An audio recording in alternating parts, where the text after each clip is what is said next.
Hello dear बच्चा लोग, welcome to ATP star, a super learning platform. I am your social science educator Oliva Banerjee और आज मैं आपके लिए लेके आई हूँ यूपी पेपर एनालिसिस। ठीक है, सो ऑल दो स्टूडेंट्स जो कि यूपी से बिलोंग करते हैं, आप लोगों को जो है ना इस वीडियो को अच्छे से देखना है, लेकिन जो यूपी से बिलोंग नहीं करते हैं, किसी दूसरे स्टेट से है, उन बच्चों को भी ये वीडियो पूरा अटेंड करना है, क्योंकि जो NTSC क्वेश्चंस होते हैं वो रिपीटेडली पूछे जाते हैं, चाहे वो कोई भी स्टेट हो। ओके, सो जितने भी स्टेट्स हम आपके लिए लेके आएंगे, चाहे वो यूपी हो, MP हो, कर्नाटका हो या दिल्ली हो, आपको सभी पेपर्स को सॉल्व करने हैं और आपको ये भी पता चल जाएगा कि किस तरीके से क्वेश्चंस को पूछा जाता है। ठीक है, और कौन कौन से ऐसे इंपॉर्टेंट क्वेश्चंस है जो कि रिपीटेडली टाइम्स जो है वो पूछे गए हैं। आज की सीरीज में हम सॉल्व करेंगे 2019 एंड 20 के यूपी पेपर को। बेसिकली जब भी हम SST की बात करते हैं ना NTSC सीरीज में, तो यहाँ पे हमें मिलेंगे टोटल 40 क्वेश्चंस, जिसमें से कि सभी स्टेट्स में ज़्यादा वेटेज जो है ना वो दी गई है हिस्ट्री को। हिस्ट्री के बाद नंबर आ जाता है ज्योग्राफी का। ज्योग्राफी के बाद थोड़ी सी इंपॉर्टेंस दी गई है सिविक्स को, और इकोनॉमिक्स को थोड़ी कम इंपॉर्टेंस दी गई है। लेकिन हाँ, इकोनॉमिक्स को जो कम इंपॉर्टेंस दी गई है ना, यहाँ से क्वेश्चंस बहुत ही तगड़े वाले आ जाते हैं। कैसे सॉल्व करेंगे, टेंशन बिल्कुल नहीं लेंगे और ATP स्टार पे बने रहेंगे और आपको मैम जो है ना वो सारा कोर्स कंप्लीट करवा ही देंगी। ठीक है, चलिए लेट नहीं करेंगे और हम स्टार्ट कर लेते हैं हमारा फर्स्ट क्वेश्चन, जो कि यूपी पेपर का है और हिस्ट्री से ही स्टार्ट होगा। So presenting you the first question which is asking the Harappa civilisation was discovered in the year. ठीक है, सो हड़प्पा सिविलाइजेशन जो है ये कब कहाँ स्टार्ट हुआ था, कब पूछा है। हड़प्पन सिविलाइजेशन से हम ये भी कह सकते हैं कि इंडस वैली सिविलाइजेशन। बहुत से स्टूडेंट सोचते हैं कि Indus Valley civilisation different topic है और हड़प्पा सिविलाइजेशन डिफरेंट है, but no, it's one and the same thing. अच्छा, अब अगर हम बात करते हैं ये कैसा सिविलाइजेशन है जो कि आज हम कह सकते हैं कि टारगेट कर रहा था इंडिया पाकिस्तान को, और I can say that north western boundary. Okay, so पहले जब पार्टीशन नहीं हुआ था तब इंडिया और पाकिस्तान ऑलमोस्ट एक ही थे, एक ही कंट्री हुआ करती थी। सो इस कंट्री का जो अपर साइड है इसमें देखा गया था हड़प्पा का सिविलाइजेशन, या इसे इंडस वैली सिविलाइजेशन भी कहा जाता है, जिसको कि इसका नेम कैसे मिला है, रिवर इंडस से। कुछ और डिटेल्स देख लेते हैं और आंसर भी क्रैक कर लेते हैं। ठीक है, सबसे पहले तो आपने देख ही लिए हैं ऑप्शंस। ओके, करेक्ट आंसर होगा ऑप्शन नंबर 2। और ये हड़प्पा सिविलाइजेशन जो है ना, इसको नाम कैसे मिला है, इसे नाम मिला है हड़प्पा साइट से। मतलब एक ऐसी जगह थी जिसका नाम था हड़प्पा। प्रेजेंटली ये जगह कहाँ है, पाकिस्तान में है। और अगर हम हड़प्पा सिविलाइजेशन की बात करते हैं, सो ये India Pakistan north west direction को जो है, या नॉर्थ वेस्ट एरिया को जो है वो शो कर रही है। Moving on to the next question. Next question पूछ रहा है हमसे, the first literary source is. ठीक है, पहला लिटरेरी सोर्स कौन सा था। बेसिकली अगर हम इंडिया के बात करते हैं, सो इंडिया में जो है वेद को बहुत ज़्यादा इम्पॉर्टेंट दी गई है, लेकिन इस इम्पॉर्टेंस में भी ना हमारे पास 4 काइंड्स ऑफ वेद आ जाते हैं। कौन कौन से वेद है वो, the first is Rigveda, then Samaveda, Yajurveda and Atharvaveda. ठीक है, अब इन 4 में से करेक्ट आंसर क्या होगा, वो होगा ऋग्वेद। क्यों ऋग्वेद, क्योंकि ये सबसे पहले बना था। उसके बाद अगर आप देख रहे हैं तो क्रोनोलॉजिकल ऑर्डर में जो है ये गिवन है, पहला है Rigveda, the next is Samaveda, the next is Yajurveda and the last one is Atharvaveda. Okay, अगर हम बात करते हैं लिटरेरी सोर्सेस की, सो लिटरेरी सोर्सेस को जो है इसे क्या कहा गया है, हिंदूज के लिए संहितास कहा गया है। और इस संहित में जो है वो 4 वेद आते हैं, और 4 वेद का जो है क्रोनोलॉजिकल ऑर्डर हमने देख लिया है। वैसे अभी तक पूछा नहीं गया है, लेकिन फिर भी हमें ये याद रखना है कि सबसे पहले आएगा RSYA। Okay, so RSYA, this would be the correct sequence of this Veda. Okay, और सबसे पहला कौन सा था, वो था हमारा Rigveda. Okay, now moving on to the next question. So the next question is, during whose reign Megasthenes visited to India. ठीक है, किसका टाइम पीरियड था जबकि मेगास्थीन जो है वो इंडिया में आए थे। किसका टाइम पीरियड था, चलो लगाते हैं पता। 1 is Ashok, 2 is Harshvardhan, 3 is Chandragupta Maurya and option number 4 is Kumar गुप्त। अगर हम बात करते हैं करेक्ट आंसर की, सो करेक्ट आंसर क्या होगा, वो होगा समुद्रगुप्त। ठीक है, समुद्रगुप्त ये गुप्त डायनेस्टी में आए थे ये। ओके, मेगास्थनीन कौन थे, ये थे ग्रीक हिस्टोरियन, ये ग्रीस से थे और इन्हें इंडिया में एज एन एम्बेसडर जो है वो भेजा गया था। इंडिया में आने के बाद जो है उन्होंने इंडिया के ऊपर एक बुक भी लिखी, लेकिन वो जो बुक थी ना वो कुछ हमारे टाइम पीरियड के साथ साथ जो है वो लॉस्ट हो गई है, उसकी कोई एविडेंस अभी नहीं है, बट हाँ ये कंफर्म है कि उन्होंने एक बुक लिखी थी। अच्छा, अब हम बात करते हैं कि उन्हें इंडिया में भेजा किसने था, उन्हें इंडिया में भेजा था सेल्यूकस निकेटर ने। Okay, it's send by. Okay, now moving on to the next question. Which dynasty was ruling over North India at the time of Alexander's invasion? ठीक है, तो ये क्वेश्चन पूछ रहा है कि जब अलेक्जेंडर ने इंडिया पे जो है वो घुसपैठ की थी तब किसका टाइम पीरियड चल रहा था। Now the given options are नंद, मौर्य, शुंग और काम्ब। किसका था टाइम पीरियड, चलो देख लेते हैं किसका टाइम पीरियड था। ओके, ये था नंद डायनेस्टी का टाइम पीरियड और उस टाइम जो किंग थे ना वो कौन थे, रूलर धना नंद। और इनके बाद जो है नंद डायनेस्टी के बाद उस पूरे एरिया पे जो है वो कौन अपना कोर्ट एस्टेब्लिश करता है, तब आ जाती है एक नई डायनेस्टी और वो आ जाती है मौर्य डायनेस्टी। ओके, सो इस क्वेश्चन के लिए हम चूज करेंगे option number 2 which is Nand dynasty. Next question क्या है देख लेते हैं। The name of Sher Shah in childhood was. Sher Shah का जो है वो बचपन का नाम क्या था। तो ऐसे भी क्वेश्चंस आते हैं जो कि हिस्ट्री के डेप्थ से आते हैं। तो आपको क्या करना है, ऐसे ही अगर और आपको सीरीज चाहिए और ऐसे ही अगर आपको और इन्फॉर्मेशन चाहिए तो हमारे चैनल को लाइक कर देना है, ठीक है, और उसके बाद चैनल को जो है सब्सक्राइब करना है, वीडियो को लाइक करना है और कमेंट में बताना है आपको कि वीडियो आपको कैसा लगा है। चलो देख लेते हैं शेर शाह के चाइल्डहुड नेम। हमारे पास ऑप्शंस है Hasan, Farid, Sher Khan, none of the above. So none of the above तो देखो हो नहीं सकता है। ओके, सो करेक्ट आंसर क्या होगा इसका, it's option number 2 which is Farid. तो क्या कहता है ये, शेर शाह का चाइल्डहुड नेम था फरीद। और शेर शाह उनको जो है वो हिस्ट्री में क्यों याद रखा जाता है, क्यों वो इम्पोर्टेंट पर्सनालिटी है, बिकॉज वो जो है सुर डायनेस्टी के फाउंडर थे। ये वो पर्सन थे जिन्होंने की सुर डायनेस्टी जो है वो फॉर्म किया था। चलो अगले क्वेश्चन की तरफ हम आ जाते हैं। Which Sultan of Delhi has also been called a mixture of opposites? ये थोड़ा सा ट्रिकी क्वेश्चन आ जाता है कि किस सुल्तान को मिक्सचर ऑफ अपोजिट्स कहा जाता है। हमारे पास ऑप्शन क्या क्या है, so Balban, Alauddin Khilji, Mohammad Tughlaq and Ibrahim Lodhi. Okay, so direct हम बात करते हैं आंसर की।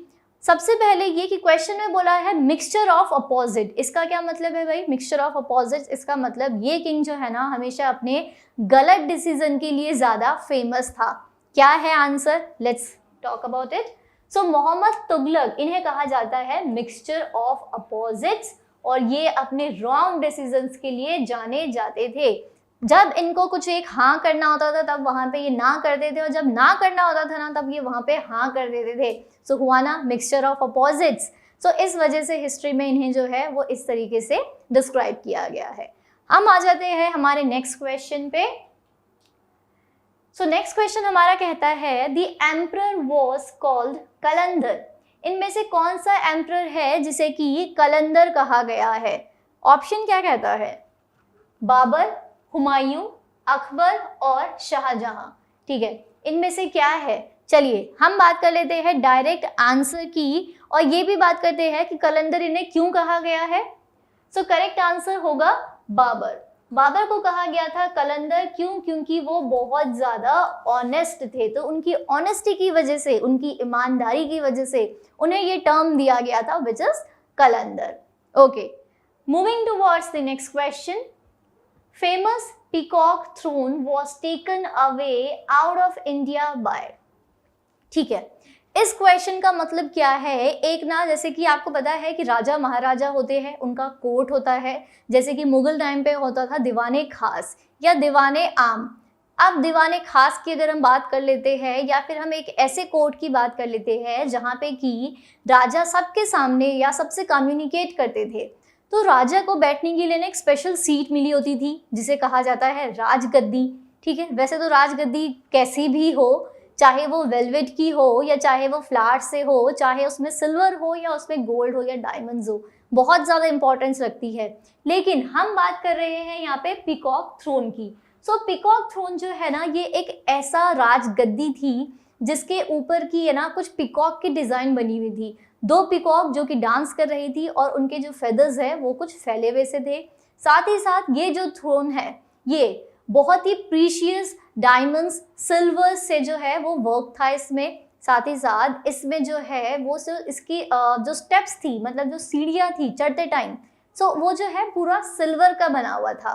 तो हुआ ना ये स्पेशल थ्रोन। सो ये पीकॉक थ्रोन जो है इसके ऊपर बहुत सारे राजा महाराजाओं की नज़र थी, वो चाहते थे कि ये उसको अपने कब्जे में कर ले, लेकिन ये मुग़ल के पास था और मुग़ल जो है इतनी आसानी से हार तो नहीं जाते थे, लेकिन फाइनली हार गए थे और उसके बाद उसे इंडिया से बाहर ले जाया गया।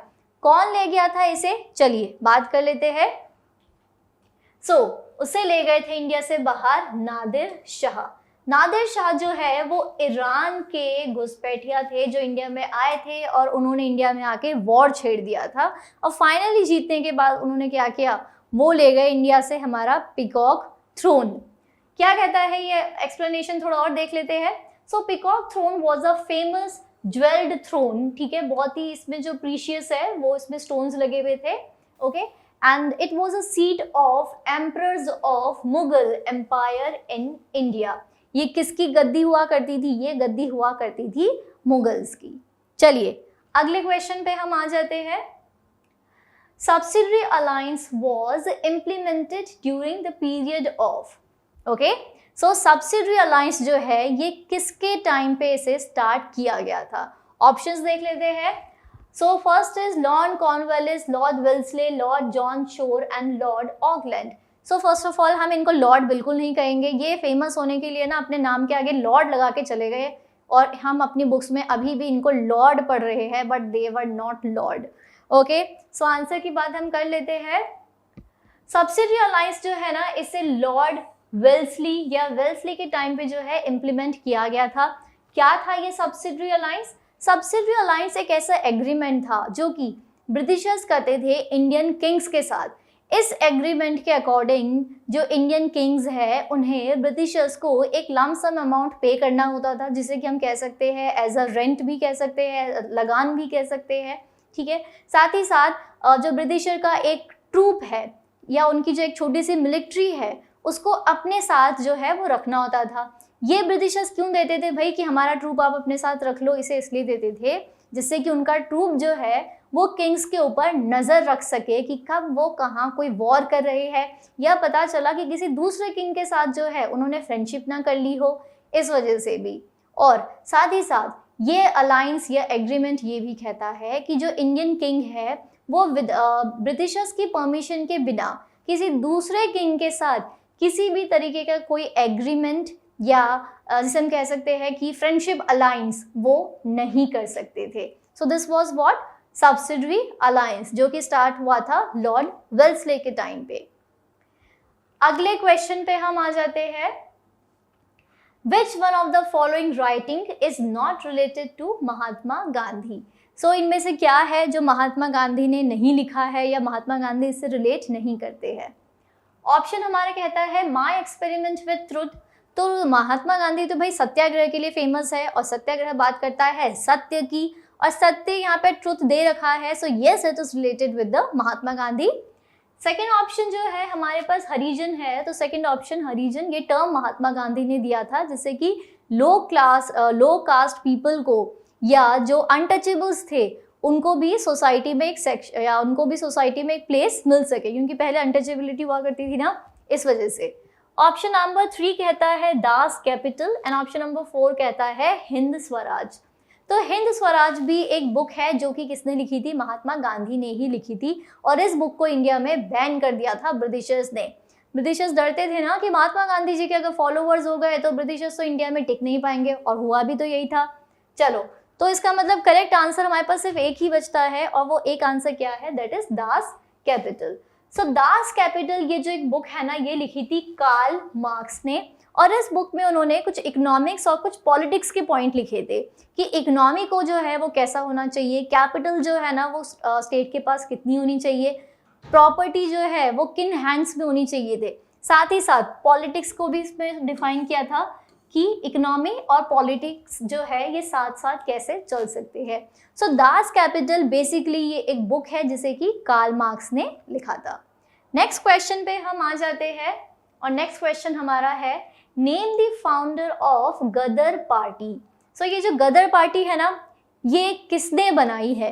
ऑप्शन देख लेते हैं, लाल हरदयाल ने, okay, the second is Subhash Chandra Bose, option number 3 is madam Cama, and option number 4 is madam Madan Lal Dhingra. Okay, so हमने बात की है यहाँ पे किसकी, गदर पार्टी की। चलो देख लेते हैं कि गदर पार्टी किसने बनाई है और ये पार्टी कब फॉर्म हुई थी। सो गदर पार्टी जो है फर्स्ट ऑफ ऑल 1913 में फॉर्म हुई थी। Now this question is what, एक तीर एंड 3-4 निशाने, क्योंकि एक ही क्वेश्चन से हमें बाकी पूरा डिस्क्रिप्शन मिल गया है। जैसे कि ये पार्टी जो है किसने बनाई थी, लीडरशिप ऑफ हरदयाल, और यहाँ पे सोहम सिंह भकाना को जो है इसका प्रेसिडेंट भी रखा गया था। ये पार्टी जो है वो बनी थी 1913 में। ओके, सो हम चूज करेंगे ऑप्शन नंबर 1 हरदयाल। अगले क्वेश्चन पे आ जाते हैं, और हमारा नेक्स्ट क्वेश्चन कहता है Who among the following was not known as moderate in the Indian national movement? इनमें से कौन जो है ना वो मॉडरेट नहीं थे? Okay, who is not known as a moderate.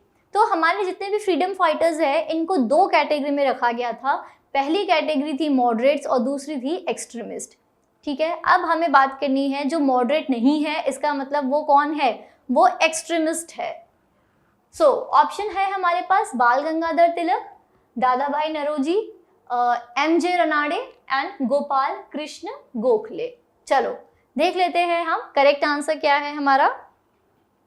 सो बाल गंगाधर तिलक जो है ना, इन्हें कहा गया है एक्सट्रीमिस्ट लीडर। ये मॉडरेट नहीं थे, ये आपसी जो है ना उसको म्यूचुअल अंडरस्टैंडिंग के साथ सॉल्व करेंगे, धीरे धीरे चलेंगे। ये बिल्कुल वैसे नहीं थे, इनको फटाफट चाहिए था कि भाई जो भी है हमारा ही है, और हमारी कंट्री से ना ब्रिटिशर्स आप लोग भाग ही जाओ, बस ये इनका एक छोटा सा फंडा था।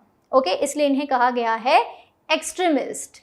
नेक्स्ट क्वेश्चन की तरफ हम आ जाते हैं, और नेक्स्ट क्वेश्चन हमारा कहता है the Himalayan mountain range is an example of. अच्छा, सो हिमालयन माउंटेन को जो है वो किस तरीके से हमने कैटेगरी में रखा है। ऑप्शन क्या क्या है हमारे पास, पहला है block mountain, next is folding mountain, okay, the third option is volcanic mountain, and option number 4 is residual mountain. Okay, so Himalaya जो है ना इसे यंग फोल्ड माउंटेन कहा जाता है। क्यों? क्योंकि ये अर्थ जो है ना टेक्टोनिक प्लेट्स की मूवमेंट की वजह से वो थोड़ी सी ऊपर की तरफ खिंच गई थी, और जिससे कि इन माउंटेन्स का फॉर्मेशन हुआ था। सो कैसे हुआ था, ये कोई एक लैंड थी, और इस लैंड के ऊपर इधर से प्रेशर लगता है और ये फोल्ड हो जाती है और ये बन जाती है हिमालय। ठीक है, क्या कहता है इसका कंसेप्ट और थ्योरी, चलो देख लेते हैं। So it is an example of folding mountain, the clash between the Indian plate and the Eurasian plate. ठीक है, सो दो प्लेट्स थी, कौन कौन सी, एक तो थी इंडियन प्लेट और दूसरी थी यूरेशियन प्लेट। ये दोनों प्लेट्स आपस में टकराई, और इसकी वजह से कि लैंड जो है ना वो थोड़ी स्ट्रेच हो गई और उसने शेप ले लिया माउंटेन्स का। So caused the formation of Himalayan mountain range, and किस तरीके से हुआ था भाई ये, due to tectonic activity.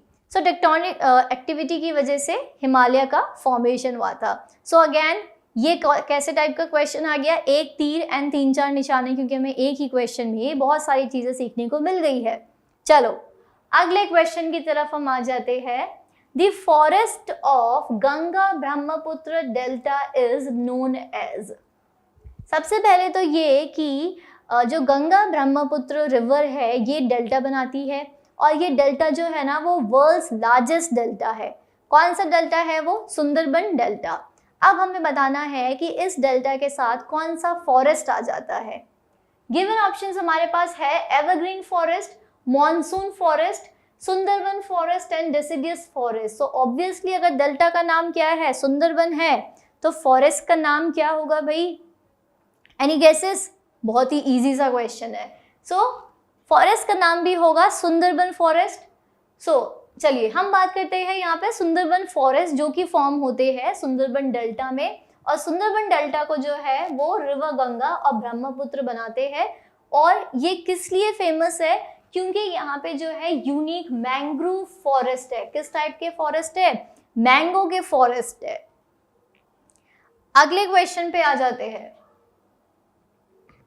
How many districts are in Uttar Pradesh? Uttar Pradesh में जो है वो कितने डिस्ट्रिक्ट्स है? Now this question is particularly for the UP students. तो आप लोगों को पता होना चाहिए कि 70 है, 75 है, 80 है या 85 है।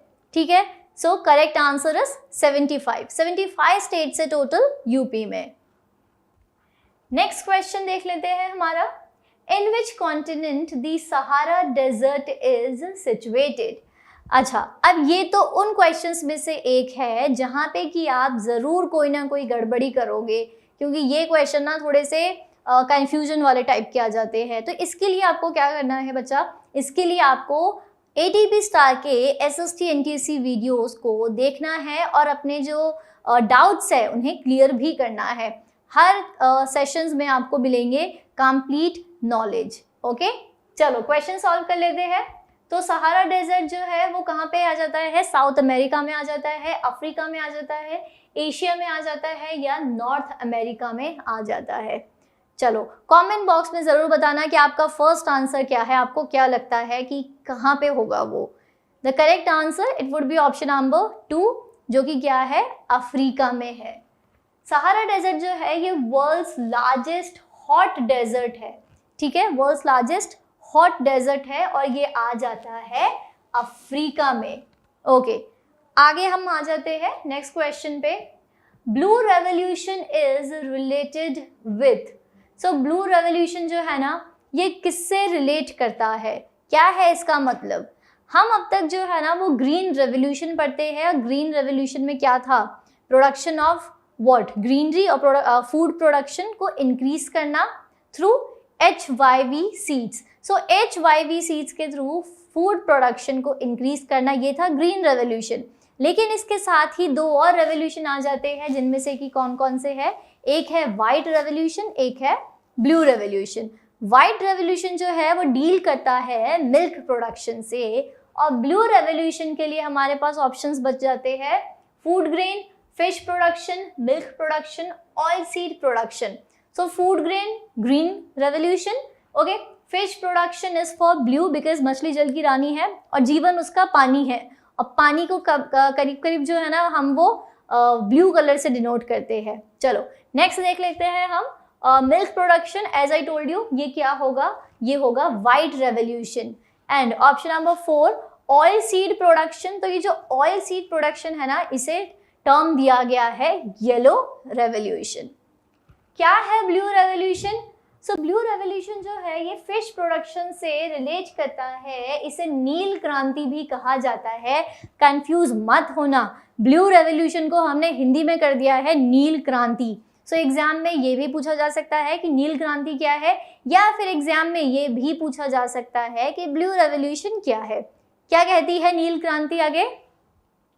सो इसका मेन एम था rapid increase in the production of fish and marine product. ठीक है, जिससे कि फिश या मराइन प्रोडक्ट में जो है वो एक रैपिड इंक्रीज हो सके, और साथ ही साथ इसे लॉन्च किया गया था 7th 5-year प्लान में। 7th 5-year प्लान जो कि इंट्रोड्यूस कब हुआ था? इसे इंट्रोड्यूस किया गया था 1985 to 1990। ये था हमारा 7th 5-year प्लान। चलो अगले क्वेश्चन पे हम आ जाते हैं, और नेक्स्ट क्वेश्चन हमारा है the oil and natural gas commission, जिसे कि शॉर्ट फॉर्म में हम कह सकते हैं ONGC। और एग्जाम में अगर ये पूछ लिया कि ONGC की फुल फॉर्म बताओ तो भी हम बता सकते हैं भाई, अब तो हमने देख ही लिया है ना। सो हमारे पास ऑप्शंस है कि ONGC जो है इसे कब सेटअप किया गया था। ऑप्शंस की बात कर लेते हैं, 1956, 1957, 1959 एंड 1961। चलो अगर हम बात करते हैं ONGC की, तो इसके लिए जो है वो करेक्ट आंसर होगा हमारा 1956। इसे जो है वो कब फॉर्म किया गया था, 14 अगस्त 1956 में, और इसका हेडक्वार्टर जो है वो है न्यू दिल्ली में। Okay, moving on to the next question, what is the name of mid latitude grassland. यहाँ पे हम बात कर रहे हैं ग्रास लैंड की, जिसका कि इजी मतलब है घास की, ठीक है। सो कौन सी घास है, अब उसको किस नाम से कहा जाता है, और ये आपने ना बहुत बचपन में पढ़ा था, करीब 5 या 6 क्लास में, कि पूरे वर्ल्ड में जो है डिफरेंट कंट्रीज ग्रासेस को डिफरेंटली जो है वो नेम उसका है। ओके, तो आज हम ना इस पूरी थ्योरी को पढ़ने वाले हैं। हम बात कर रहे हैं साउथ अमेरिका के ग्रासलैंड को क्या कहा जाता है, इसे कहा जाता है प्रेरीज, या फिर इसे कहा जाता है पंपास, या फिर इसे कहा जाता है विल्ड, या इसे कहा जाता है स्टीप्स। क्या कहा जाता है साउथ अमेरिका की ग्रासलैंड को। चलिए आंसर की बात हम कर लेते हैं, तो साउथ अमेरिका की ग्रास को कहा जाता है पंपास। ओके, और नॉर्थ अमेरिका के लिए कहा जाता है प्रेरीज। सेंट्रल यूरेशियन में इन ग्रासलैंड्स को कहा जाता है स्टीप्स, और अफ्रीका में इसे जाना जाता है सवाना के नाम से। तो हमारे क्वेश्चन ने तो भाई डिमांड की थी साउथ अमेरिका की, जो कि हमें आंसर मिल गया है पैम्पास, ऑप्शन नंबर 2। लेकिन साथ ही साथ फिर से एक तीर और 3-4 निशाने हमारे लग गए हैं यहाँ पे, जहाँ पे कि हमें कुछ अलग अलग भी इंफॉर्मेशन मिल गई है, प्रेरी, स्टीप्स एंड सवानास। तो ऐसा अगर कोई क्वेश्चन आता है ना, तो आप इजीली सॉल्व कर सकते हैं। चलिए लेट नहीं करेंगे और हम आ जाते हैं अब हमारे नेक्स्ट क्वेश्चन पे। Where Thar desert is located. Thar desert जो है ना, ये कहाँ पे आ जाता है, इस क्वेश्चन में तो आप मिस्टेक नहीं करोगे, मुझे ऐसी उम्मीद है आप लोगों से। अच्छा चलो कमेंट में ज़रूर बताना कि आप लोगों को ये 1 अटेम्प्ट में आ गया था या फिर आपको थोड़ा सा टाइम लगा था इसमें। ऑप्शंस है Pakistan, China, India, United states of America. क्या है आपका ऑप्शन? करेक्ट आंसर इसके लिए सोचने वाली बात ही नहीं है भाई, चुपचाप से हम आंखें बंद करके टिक लगा देंगे। Option number 3, the great Indian desert, Thar desert को कहा जाता है। सो ऑब्वियसली ये कहाँ पे होगा, ये इंडिया में ही होगा ना भाई, जब इसे ग्रेट इंडियन डेजर्ट कहा जाता है। तो next question, where Gobind Sagar reservoir is situated. Gobind Sagar reservoir जो है ये किस स्टेट में है? ऑप्शन हमारे पास गिवन है उत्तर प्रदेश, हरियाणा, हिमाचल प्रदेश एंड पंजाब। चलो बात कर लेते हैं हम करेक्ट आंसर की। जो करेक्ट आंसर जो होगा वो होगा ऑप्शन नंबर 3, हिमाचल प्रदेश। ठीक है, सो ये रिजर्वॉयर जो है ये सिचुएटेड है रिवर सतलज के ऊपर, और ये कहाँ पे आ जाता है? Bilaspur district of Himachal Pradesh. ठीक है, और ये जो है एक डैम भी इसके पास बहुत ज़्यादा फेमस है। वो कौन सा डैम है? कौन सा डैम से पानी लिया गया था? भाखड़ा नागल डैम। चलो आगे आ जाते हैं अब हम। When tourism day is celebrated. Tourism day कब सेलिब्रेट किया जाता है? भाई हमारी कंट्री में और बाकी सभी कंट्रीज़ में जो टूरिस्ट होते हैं ना, ये एक बहुत ही अच्छा इनकम सोर्स होते हैं।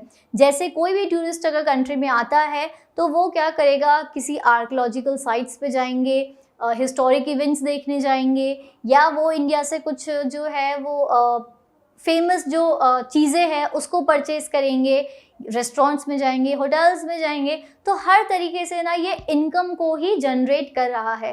सो टूरिस्ट ना बहुत ही अच्छे होते हैं कंट्री के लिए, और इंडिया जो है वो बहुत ज़्यादा फेमस है टूरिज़्म के लिए।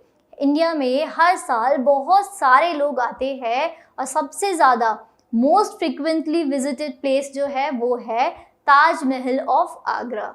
ओके, चलो अब हम बात करते हैं कि टूरिज्म डे इतना अच्छा तो है, इसको सेलिब्रेट कब किया जाता है?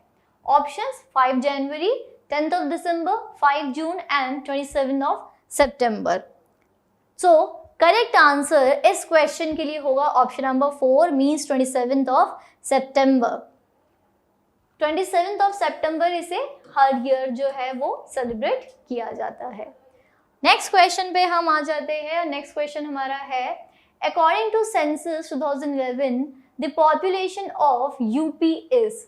तो हम यहाँ पे बात ये नहीं कर रहे हैं कि यूपी की करंट पॉपुलेशन कितनी है, लेकिन हम बात कर रहे हैं ईयर 2011 की। तो 2011 में यूपी की पॉपुलेशन कितनी थी? 18.8, 19.98 करोड़, 24.70 करोड़ और 30 करोड़। सो करेक्ट आंसर जो होगा ना इस क्वेश्चन के लिए वो होगा ऑप्शन नंबर 2, जो कि क्या है 19.98 करोड़। आगे आ जाते हैं अब हम हमारे नेक्स्ट क्वेश्चन पे। IMF was established by the recommendation of which committee? So ये जो IMF है ना, इंटरनेशनल मॉनेटरी फंड, ये कौन सी कमिटी ने सजेस्ट किया था, उसके बाद इसका फॉर्मेशन हुआ था? करेक्ट ऑप्शन देख लेते हैं इसके लिए, लेकिन उसके लिए पहले हमें चारों ऑप्शंस को पढ़ना होगा। क्या है? Bretton Woods committee, Goswami committee, Narasimham committee, none of them. Correct answer क्या होगा इसका देख लेते हैं। सो IMF जो है ना ये ब्रिटन वुड्स ने सजेस्ट किया था, और क्या था इसका aim? To facilitate the exchange of currency in member countries. क्योंकि हर एक कंट्री की क्या होती है, अपनी एक करेंसी होती है, और उस टाइम पे वर्ल्ड वॉर 1 और वर्ल्ड वॉर 2 ने वैसे ही बहुत ज़्यादा तहलका मचा दिया था। कंट्रीज अगर आपस में ट्रेड करना चाहती थी तो बहुत सारे रेस्ट्रिक्शंस आ जाते थे। सो ब्रिटन वुड्स ने जो है ये सजेस्ट किया, क्यों ना हम एक ऐसा इंस्टीट्यूशन बना ले, एक ऐसा ऑर्गेनाइजेशन बना ले जो कि स्मूथली सब कुछ कर सकता है, और इस वजह से आ जाती है हमारे पास IMF। और इसका मेन टास्क क्या था कि वो जो करेंसी एक्सचेंज होंगी ना मेंबर कंट्रीज, जो कि IMF के मेंबर कंट्रीज होंगी, उनको ये हेल्प करेगा। ठीक है, अगले क्वेश्चन पे हम लोग जंप कर लेते हैं अब हम। In which year India devalued its currency for the first time?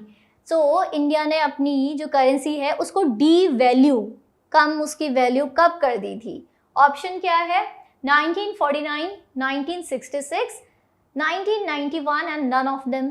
So none of them तो देखो पॉसिबल नहीं है, इन तीनों में से कुछ ना कुछ एक आंसर होगा। ढूंढ लेते हैं भाई क्या है। सबसे ज़्यादा यूनिक लग रहा है 1966, क्योंकि 6 और 6 रिपीट हो रहे हैं। कुछ ऐसी स्ट्रेटेजी होनी चाहिए आपकी कि थोड़ा सा नंबर देखते से ही ना हम लोग ये याद कर सके कि कौन सा ऑप्शन सही होगा। चलो, तो 1966 इसका करेक्ट आंसर होगा। और ये ऐसा क्यों हुआ था? क्योंकि ये वो टाइम पीरियड था जब इंडिया में गवर्नमेंट को सबसे ज़्यादा क्राइसिस, सबसे ज़्यादा लॉस हुआ था, और जिसकी वजह से कि करेंसी क्या हो गई थी? डीवैल्यू हो गई थी। नेक्स्ट क्वेश्चन पे आ जाते हैं हम। नेक्स्ट क्वेश्चन क्या कहता है? The least population state in India is. सबसे ज़्यादा कम पॉपुलेशन इंडिया में कहाँ पे है? कौन सा स्टेट है वो? हमारे पास ऑप्शन है सिक्किम, मिजोरम, उत्तर प्रदेश एंड बिहार। सो उत्तर प्रदेश और बिहार तो बेटा हमारे कंपटीशन में एग्जिस्ट ही नहीं करते। इस क्वेश्चन में ना कम से कम भी ऑप्शंस में इन दोनों स्टेट्स को तो होना नहीं चाहिए था। चलो ठीक है, आ गए तो कोई बात नहीं, इजी हो गया ना। अब बचा क्या? सिक्किम या मिजोरम। सो करेक्ट आंसर जो होगा ना इसके लिए वो होगा ऑप्शन नंबर 1 सिक्किम। सबसे कम पॉपुलेशन इंडिया में सिक्किम में है। नेक्स्ट क्वेश्चन की हम बात करते हैं कि वर्ल्ड बैंक का जो है वो हेडक्वार्टर कहाँ पे है। सो वर्ल्ड बैंक का हेडक्वार्टर कहाँ पे है? ऑप्शंस देख लेते हैं इसके लिए। Texas, Canada, Washington and Geneva. So correct answer क्या होगा? Let's talk about it.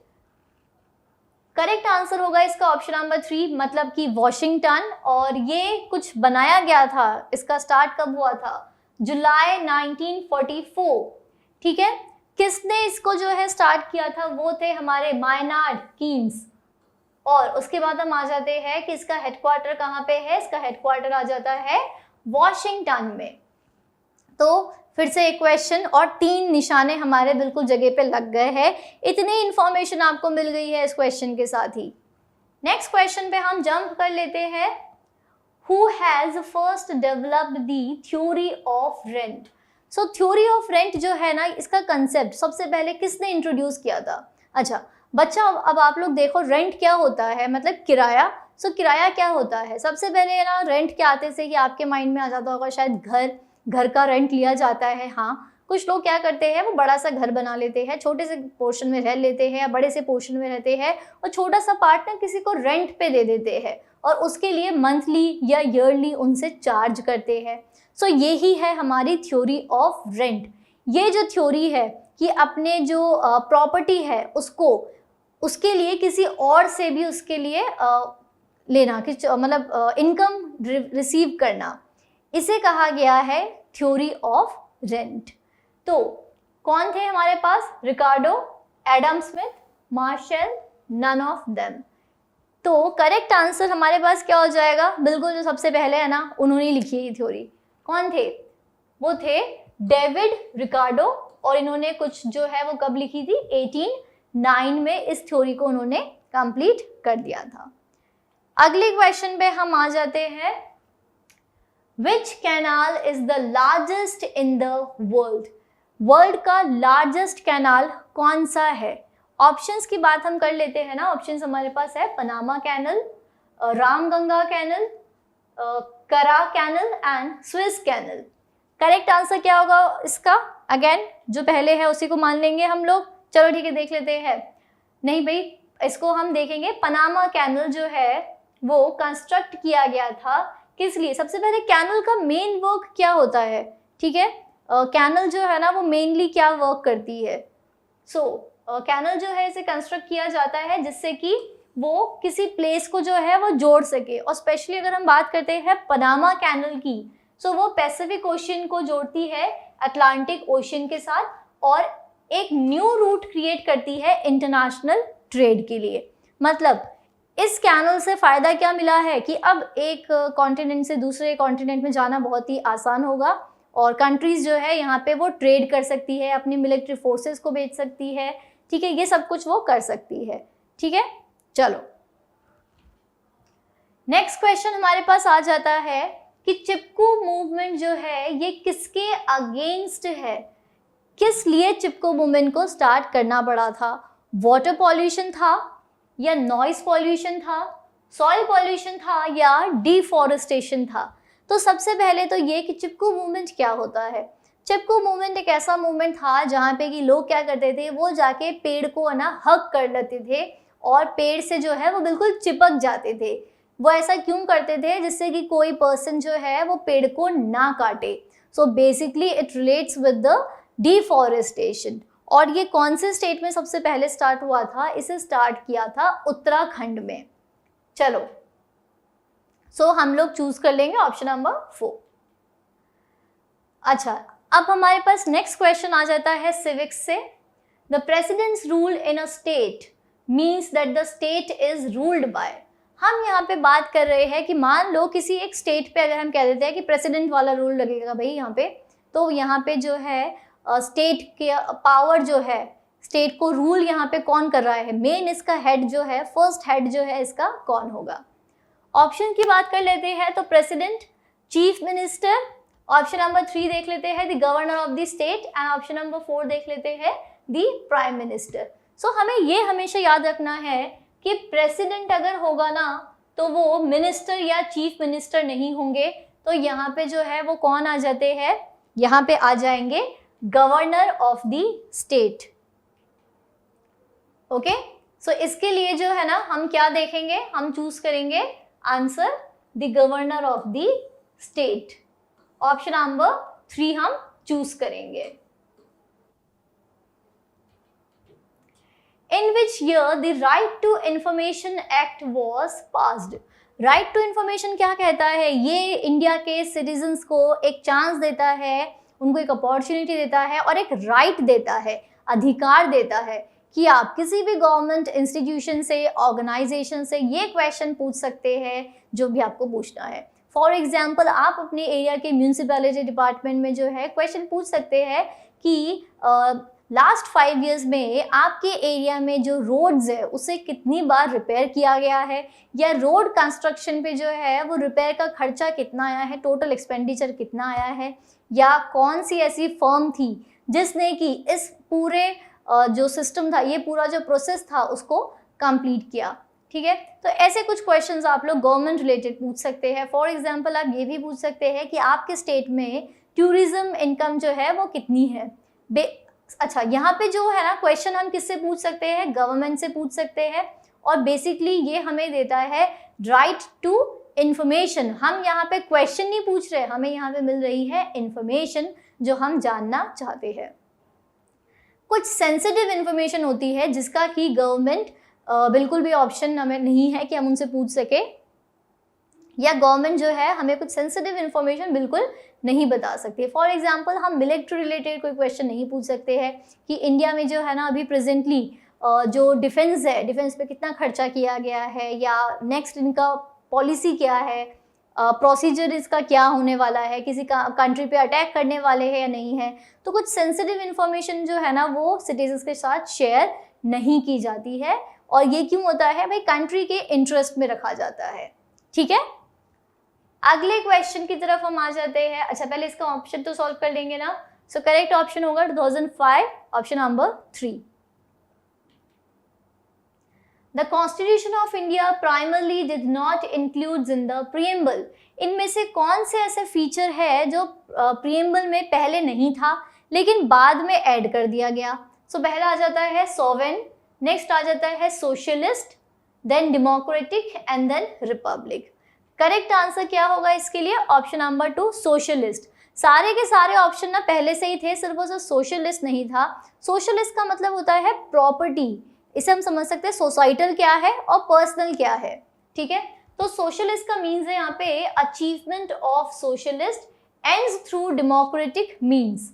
इसे प्रीएम्बल में ऐड किया गया था 42nd अमेंडमेंट, जो कि हुआ था कौन से ईयर में, 1976 में। सो कब ऐड किया गया इसे, 42 amendment 1976। So again this question is somewhat like एक तीर एंड 3-4 निशाने, तो हमारे निशाने जगह पे लग गए हैं। ओके, अगले क्वेश्चन पे हम जंप कर लेते हैं। Article 370 was associated with. 370 जो है ना ये किस चीज से डील करता है, ऑप्शन आ जाता है उत्तर प्रदेश से, नागालैंड से, जम्मू कश्मीर से, या तेलंगाना से। सो ये क्वेश्चन ना बहुत ज़्यादा इंपॉर्टेंट हो जाता है चाहे आप किसी भी स्टेट में हैं।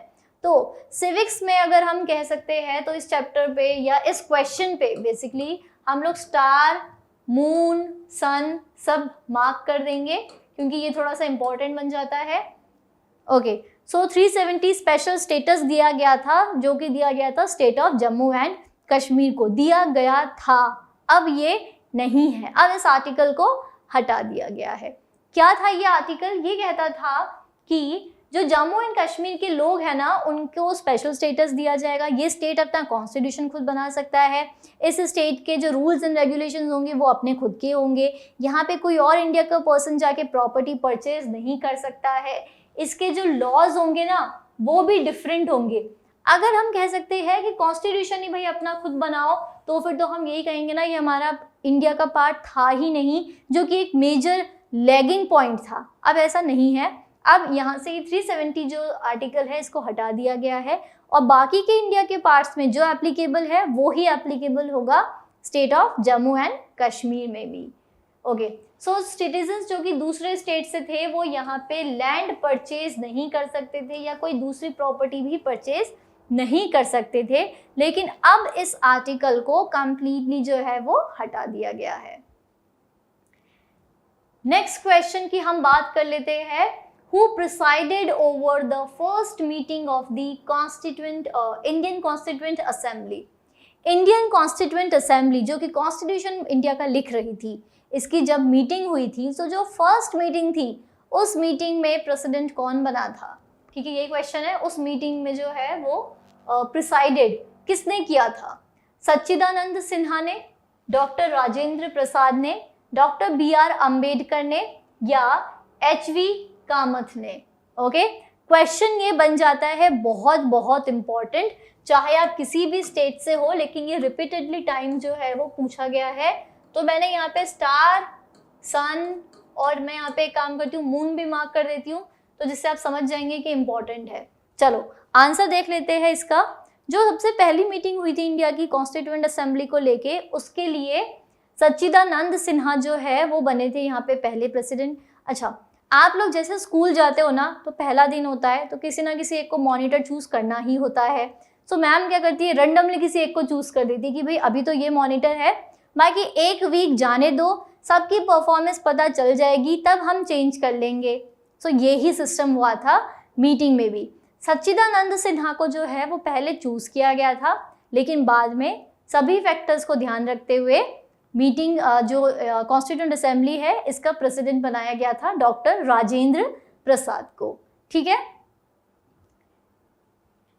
नेक्स्ट क्वेश्चन पे हम आ जाते हैं। Who appoints the chairman of union public service commission. Okay, तो ये जो है ना यूनियन पब्लिक सर्विस कमीशन, जिसे हम कहते हैं यूपीएससी, ये यूपीएससी के चेयरमैन को कौन अपॉइंट करता है? बच्चा, हम इतने सारे ऑप्शंस को पढ़ेंगे ही नहीं, हमें सिर्फ एक बात ध्यान रखनी है, वो ये कि अपॉइंटमेंट पावर जो है ना, ओके, अपॉइंटमेंट पावर ये हमेशा सिर्फ और सिर्फ एक ही पर्सन के पास होती है, और वो पर्सन कौन है? हमारी कंट्री का फर्स्ट सिटीजन, जिसे कि हम कहते हैं प्रेसिडेंट। ओके, सो दुनिया इधर से उधर हो जाए, लेकिन जब भी बात आ जाती है अपॉइंटमेंट की, तो हम किसे चूज करेंगे? हम सिर्फ और सिर्फ प्रेसिडेंट को ही चूज करेंगे। सो ऑप्शन नंबर 1 जो है वो इसके लिए बिल्कुल परफेक्ट होगा। Okay, moving on to the next question. Which of the following appointment is not made by the President of India? इनमें से क्या है जिसे कि ऐसे कौन सा पोस्ट है जिसे कि इंडिया के प्रेसिडेंट अपॉइंटमेंट नहीं देते हैं? अभी मैंने प्रीवियस क्वेश्चन में बताया आप लोगों को कि सारे जो अपॉइंटमेंट होते हैं ना वो प्रेसिडेंट ही देंगे, आंख बंद करके भी मार्क कर देना। लेकिन एक ऐसी पोस्ट है जो प्रेसिडेंट के हाथ में नहीं है। कौन सी पोस्ट है वो? चलो ऑप्शन देख लेते हैं। Speaker of the Lok Sabha, okay, the next is chief justice of India, chief of army, prime minister. So prime minister जो है ना ये इलेक्शंस के थ्रू चूज किए जाते हैं, और जिस भी पॉलिटिकल पार्टी को मतलब सबसे ज्यादा वोट मिलेंगे वो विनिंग पार्टी होगी। विनिंग पार्टी से ही चूज किया जाएगा पीएम को, और फिर उसके बाद पीएम जो है वो बताएंगे कि उनके जो है ना स्पीकर लोकसभा के कौन होंगे। ये पूरा प्रोसेस जो है ना ये डिपेंड होता है इलेक्शंस पे कि इलेक्शंस जीता कौन है। अगर हम बात कर लेते हैं चीफ ऑफ आर्मी की, चलो इंक चेंज कर लेते हैं। चीफ ऑफ आर्मी की अगर हम बात करते हैं तो ये चीफ ऑफ आर्मी और चीफ जस्टिस ऑफ इंडिया ये आ जाते हैं सर्विस क्लास पीपल, जो कि इंडिया के लिए अपनी सर्विस देते हैं, इंडियन गवर्नमेंट के लिए अपनी सर्विस देते हैं। तो ये जो सर्विस वाले अपॉइंटमेंट है ना ये पूरे के पूरे किसके पास है? प्रेसिडेंट के पास है। तो ऑप्शन नंबर 3 और 2 ये तो हमारी रेस से अब बाहर हो चुका है। चलो ठीक है, आंसर देख लेते हैं सही क्या होगा। Option number 1 which is speaker of Lok Sabha. तो लोकसभा के स्पीकर को जो है वो प्रेसिडेंट अपॉइंट नहीं करते हैं। क्यों नहीं करेंगे? क्योंकि मैंने अभी आपको बताया कि लोकसभा का जो स्पीकर है ना वो डिपेंड होगा कि कौन सी पार्टी जो है वो जीती है, ओके, किस पार्टी को ज्यादा वोट मिले हैं, बिल्कुल ऐसे ही। लेकिन अगर आपने ध्यान दिया तो हमारे पास ऑप्शन नंबर 4 में लिखा था प्राइम मिनिस्टर। तो प्राइम मिनिस्टर किसी भी कंट्री के कैसे चूज किए जाएंगे भाई? जिन्हें हम सबसे ज्यादा वोट देंगे। मतलब प्राइम मिनिस्टर के लिए तो क्या होती है? इलेक्शंस होते हैं, और इलेक्शंस में जिस पार्टी को वोट मिलते हैं उस पार्टी का जो पॉपुलर फेस है या जो भी हेड है वो बन जाता है प्राइम मिनिस्टर।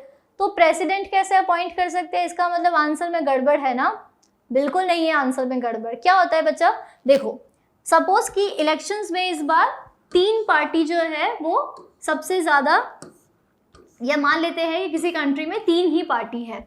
अब इन तीन पार्टी के जो है पर्सन्स है, एक पर्सन है एक्स, एक है वाई, एक है जेड, उसके अलावा दूसरा है पी, तीसरा है क्यू और एक और है आर।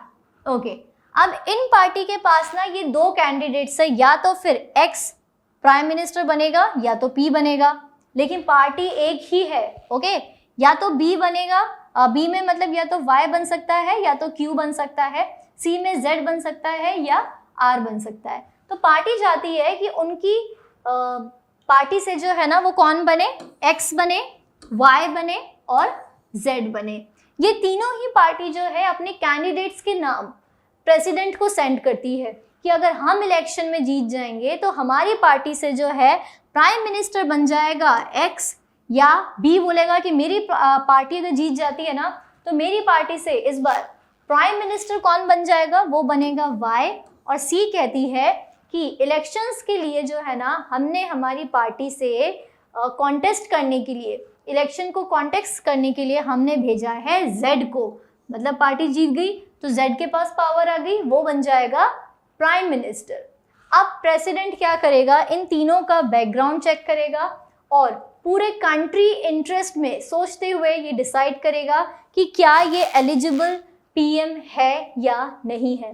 सपोज कि उन्हें जो है ये सी का कैंडिडेट जेड पसंद नहीं आया है, उनका कुछ क्रिमिनल बैकग्राउंड है, ठीक है, या कोई भी ऐसे फैक्टर्स है जिनकी वजह से कि ध्यान में रखते हुए उसे पीएम नहीं बनाना चाहिए, तो प्रेसिडेंट जो है ना इस पार्टी को मना कर देगा कि आपके इलेक्शन में जेड को भले ही अगर आप रखते हो तो ठीक है, लेकिन उसे प्राइम मिनिस्टर के लिए तो बिल्कुल नहीं माना जाएगा। तो जेड को फिर हटाना पड़ेगा और अपनी पार्टी से सी भेज देंगे आर को। तो जो पहला इलेक्शन होता है ना किसी भी प्राइम मिनिस्टर पोस्ट के लिए, पहले इलेक्शन में, या मैं कह सकती हूँ कि पहला जो वोट है ना वो प्रेसिडेंट देते हैं कि क्या वो पर्सन एलिजिबल है या नहीं है। इस वजह से हमारा ऑप्शन नंबर 4 भी बिल्कुल सही हो जाता है। और जब कोई पार्टी जीत जाती है तो पार्टी जीतने के बाद अपना स्पीकर जो है वो खुद ही डिसाइड कर लेती है कि भाई हमारे पार्टी से ना ये अच्छा सा रिप्रेजेंट कर सकते हैं। और वैसे ही संसद भवन में तो भाई इतने सारे डिबेट्स हो जाते हैं, तो स्पीकर को ना बहुत स्ट्रांग भी रहना चाहिए। तो ये वाली जो पोस्ट है ना वो कौन होगा, प्रेसिडेंट उसे अपॉइंट नहीं करता है। ओके, सो आंसर बहुत ज़्यादा क्लियर हो चुका है आप लोगों को। नेक्स्ट क्वेश्चन की तरफ हम आ जाते हैं। The first female speaker of Lok Sabha is, तो इंडिया में जो है वो फर्स्ट फीमेल लोकसभा स्पीकर कौन थी। ऑप्शन है हमारे पास विजय लक्ष्मी पंडित, सुचिता कृपलानी, तारकेश्वरी सिन्हा, या ऑप्शन नंबर 4 है मीरा कुमार। करेक्ट आंसर जो है वो हो जाएगा ऑप्शन नंबर 4, जो कि क्या कहता है, मीरा कुमार। मीरा कुमार जो है वो 15th स्पीकर थी लोकसभा की। इन्होंने रिप्रेजेंट किया था 2009 से लेके 2014 टाइम पीरियड में। ठीक है, चलो आगे आ जाते हैं अब हम। और हमारा जो नेक्स्ट क्वेश्चन है वो है the state in which Panchayati Raj was introduced first. सबसे पहले पंचायत सिस्टम को जो है वो कहाँ पे इंट्रोड्यूस किया गया था, कौन सा स्टेट था। उत्तर प्रदेश, बिहार, राजस्थान एंड गुजरात। चलो आंसर देख लेते हैं हम लोग। आंसर होगा राजस्थान। सबसे पहले जो है ना वो राजस्थान में पंचायती सिस्टम को इंट्रोड्यूस किया था। अगला क्वेश्चन हमारा आ जाता है, who was the first Muslim president in India. चलो अब ये वाला जो क्वेश्चन है ना ये थोड़ा सा आ जाता है कंफ्यूजन वाला। यहाँ पे मुझे आप लोगों से उम्मीद है कि आप लोग गलत आंसर को मार्क करते, लेकिन अब क्योंकि आपने वीडियो देख लिया है ना तो अब आप लोग हमेशा सही आंसर ही मार्क करेंगे। क्या है options? Okay, so Fakhruddin Ali Ahmed, doctor Zakir Hussain, Salman Khurshid, and option number 4 is doctor Abdul Kalam Azad. तो इसके लिए जो करेक्ट आंसर होगा ना वो ऑप्शन नंबर 4 नहीं होगा, लेकिन क्या होगा, जाकिर हुसैन, ऑप्शन नंबर 2। ये इंडिया के वो प्राइम मिनिस्टर है जो कि मुस्लिम कम्युनिटी से फर्स्ट थे, एंड इवन ये इनकी जो डेथ है ना वो इनके ऑफिस में ही हो गई थी, अपने वर्क के साथ ही करते करते जो है इनकी डेथ हो गई थी। ओके, तो इसी के साथ जो है आज की सीरीज़ यहीं पे कंप्लीट हो जाती है, लेकिन आप लोग हमारे चैनल के साथ जुड़े रहेंगे ATP स्टार में ना हर एक बच्चा स्टार बन के ही निकलता है। This platform is providing you a super learning experience. मिलते हैं आपसे अगली वीडियो में। Bye bye everyone.